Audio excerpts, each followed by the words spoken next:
Grabe busy natin guys at mga kaaro. Okay, anyway guys at mga kaaro, nandito tayo ngayon sa Vogue showroom dito sa Caloocan. So, kung hindi nyo pa alam, meron din silang branch sa May Tarlac. Okay? Pero today, ang ipapakita natin ay yung mga units na available, which is, I believe, available din naman to sa, sa Tarlac, no? Available. Yan. So, papakita natin yung mga available na units, including yung mga bago. By the way, guys, tignan natin, ha. Etong ipapakita ko sa inyo, ito, i-discuss natin to sa ibang video. Look at this. This is their 525 DSX. At etong motor na tong nakikita nyo, ay sold out at this point. Pag-usapan natin yan mamaya. Anyway, ikot muna tayo dito sa ibang part ng kanilang store. Okay? Andito pa rin yung mga older models nila, pero ito bago to. I believe 2023 naman ito eh. Itong mga units na to, these are the 500R. So, it's a sport naked bike. Ito yung unang nirelease nila. Kung naalala nyo rin, yung motor ko dati ay ganitong unit yon. It's black and napakaganda. I kind of missed it actually. Yung motor na yon, nung ibenta ko siya, it was at almost 18,000 kilometers na nagamit natin. And I did not have any problems. So what I'm trying to say is that doon sa mga ilan na nag-aalinlangan na po pwedeng sabihin na, oh, China-made yung motor na yan, definitely it's not going to be an issue. Yung motor nila rito, actually yung isa ha, etong white nila, ito yung kanilang test unit. Nasa 40,000 kilometers nang nagamit to. Nagamit na rin to sa Ultimate Adventure Tour dati in 2019 or 2017 yata or 2018. So looper tong tong motor na to and 40,000 kilometers na. Si Nars Lagalag yung kanyang DSX, mahigit 40 na rin. So ibig sabihin niyan talagang pagdating naman sa quality at performance ng kanilang mga motor may sinasabi na, hindi na padadaig sa mga branded na bikes. So guys at mga kaaro, etong motor na nandito sa likod natin, meron pa bang puti ito? Meron. Meron pa, okay. So again, they're available dito sa Caloocan at sa Tarlac. And very, very soon nga pala, magbubukas na yung inyong Imus branch. So pagka nag-open yan guys at mga kaaro, pupunta tayo ron para makita nyo ano itsura nun. And syempre dun sa mga taga-South, Laguna, Quezon, Cavite area, Bicol maybe, pwede na kayong kumuha doon. Okay. Anyway, so dito, again, this is the 500R or 471cc na bike. 500R yung pangalan.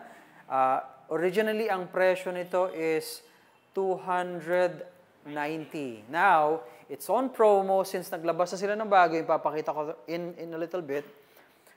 Ito ngayon ay binibenta nila with 30,000 na discount.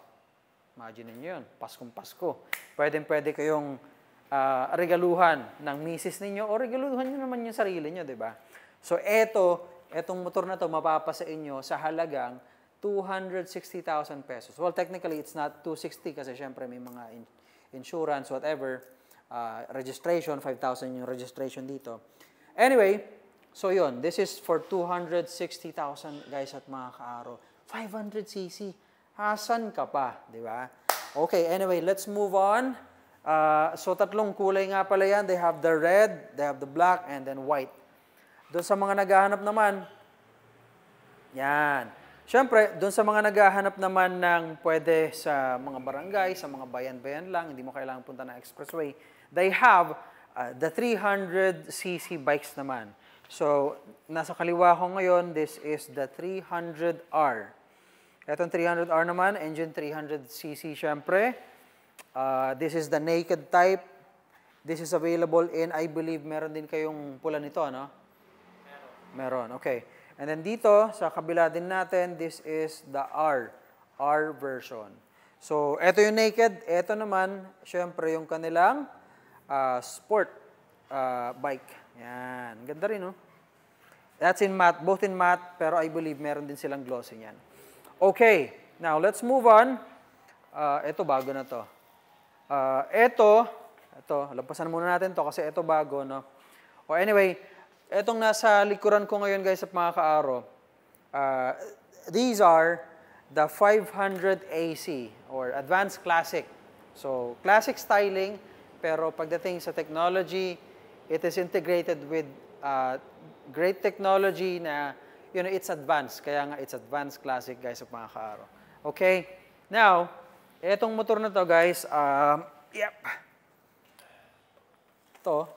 etong motor na to, dun nga pala sa mga nagtatanong, kumusta naman yan sa height na 5'3", 5'2", 5'4", I stand 5'4" lang naman, and look, di ba? Oops.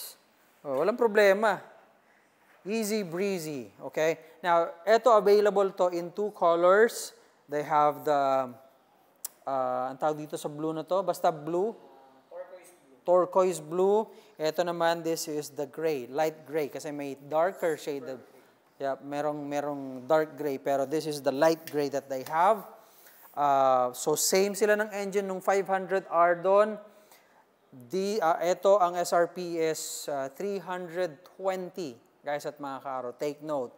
Now, dahil nga naglabas sila ng panibago, ito mabibili nyo with 30,000 na discount. So, ibig sabihin, 320, makukuha nyo na lang to ng presyong parang ganon, 290. So, ito, 290. Okay? And, ayun, napakaganda, di ba? Doon sa mga babae na gusto magmotor, ito magugustuhan ninyo. Ang smooth ng ride nito. Okay? Lightweight, and pagdating sa tuning ng engine nito, napakaganda. Isang masasabi ko sa inyo. In fact, sino ba ito? Si Lastog, no? Si Lastog, ganito yung motor niya. Okay? Now, let's move muna dito. Okay. Now, wag muna dun sa mga bago. Okay, now next, dito, ito, pang mga tipong basketball player. Although ako, maniwala kahit sa hindi. Mataas kasi ito, na-ride ko to. Okay? This is their 650 DS. So, Adventure, single cylinder. Yung mga nauna, those are, look at that, guys, at mga kaaro, di ba? Pwede pa din. Medyo, dapat nga lang pagka etong motor mo, lapit mo ng konti. Okay. Dapat nga lang pagka etong motor mo, dapat medyo, kahit o paano, high skill level ka na pagdating sa pagmumotor para magamit mo ito ng mas maganda. Kasi kung medyo bago-baguhan ka pa lang, baka hindi mo kayanin to. Kasi medyo mabigat siya, medyo may weight siya. Pero maganda to if you're doing a lot of like trail riding. May recommend natin to. Single cylinder. So, malakas ang torque nito. Wala kang problema kung, nalulubak ka dyan o maputik. Eto. And this is available in 2 colors. We have the black or the gray actually. Tapos dito yung red. And ito, naka-promo rin to, di ba? Yes. Magkano to? 340 in cash, less 30,310 na.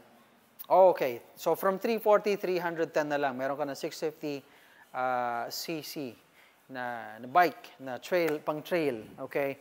Ayos na ayos to. Di ba? Tapos, by the way, importantly nga pala, yung presyo na may 30,000 discount, that's available sa cash buyers. Now, if you are a member ng ating police, pwede to syempre. Military iteration ng bike na to.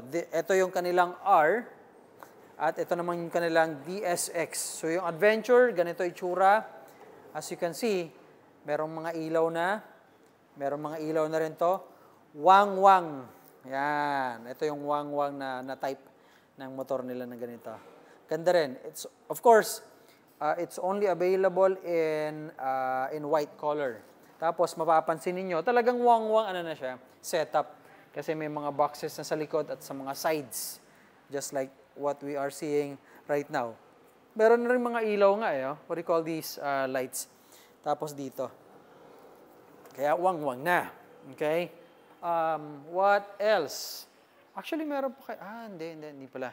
Okay. Well, anyway, guys, sa mga kaaro, now, if you have any question about these bikes na nakita nyo, kontakin nyo sila sa kanilang Facebook page. They have the Vogue Philippines Facebook page. If you would like to ask about pricing, about payment term, hanapin nyo lang si Mark. Siya yung may hawak ng camera.